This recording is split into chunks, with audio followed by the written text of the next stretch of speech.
Today, I want to talk about a man whose life and sacrifice changed the course of history, John Brown. But before we get into his history, let's understand the foundation that shaped him. John Brown's father, Owen Brown, was a man of faith, conviction, and unwavering principles. Owen was not only a successful landowner and businessman, but he was also a dedicated abolitionist, an outspoken advocate for the immediate end of slavery. He organized the Underground Railroad, risking his reputation and safety to help enslaved people find freedom. Owen's faith and relentless fight against injustice were passed down to John, instilling in him the conviction that standing for what's right is a sacred obligation. Do you hear me? When we talk about legacy, it's about passing down the torch of righteousness through our faith, our actions, and sacrifices, even if it costs us everything. John Brown believed that he was an instrument of God called to strike the death blow to slavery. His fight was rooted in Christian ethics, the Golden Rule, and the Declaration of Independence promised that all men are created equal. John Brown didn't believe in peaceful protest alone. Frustrated with the decades of peaceful efforts that failed to end slavery, he took radical actions. He led violent resistance to bleeding Kansas, fighting against the spread of slavery with his own hands. And in 1859, he led the raid on the Harper's Ferry, an attempt to arm enslaved people and ignite a massive slave rebellion. But Brown knew the stakes. He was willing to give his life for justice, for freedom, for the dignity of every human being.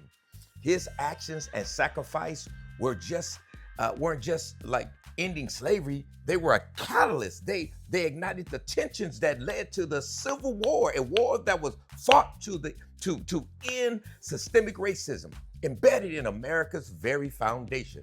Because from the moment Black people were brought to America in 1619, slavery has been about control, racial, economics, and social. It was designed to keep Black Americans in a second-class status, enforced by law and social pressure. Over time, this evolved into a systemic structural racism and ongoing war against our very humanity. No other group in America faces this kind of systemic oppression. No other minority has been deliberately kept in poverty, not just in wealth, but in spirit, in freedom, in human dignity. The poorest white person can go anywhere in America, but a Black person, no matter how rich or successful, still faces barriers rooted in history of racial injustice. So I ask you, what legacy will you leave? Will you stand for truth, justice, and righteousness? Will you pass down faith and conviction to your children, knowing that standing for what's right might cost you everything, just as it did with John Brown?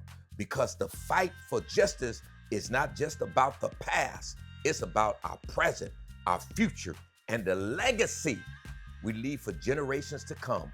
When we stand firm in faith and conviction, we pass down a legacy of courage, one that calls us to fight for liberty and dignity and equality for all God's children.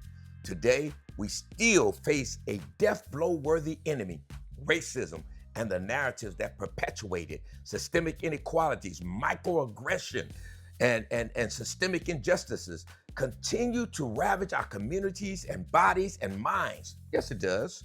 It's time for a modern death blow, one that shatters the chains of oppression and reframes the new narrative for Black America. We need a death blow to the ideologies that tell us we're inferior, that we're less observing of love, care, and respect.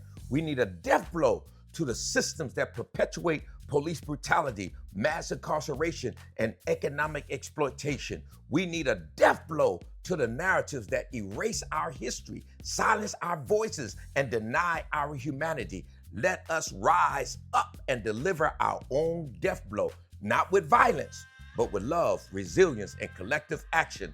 Let us use our collective power to dismantle the systems of oppression and build a new world, one where Black people can live and thrive and flourish without fear of persecution or marginalization. The death blow is not a call to violence, but a call to action. It's a call to join forces, to organize, and to create a new narrative for Black America, one that says we are enough, we are worthy, and we will no longer be held back by the chains of oppression. God bless you.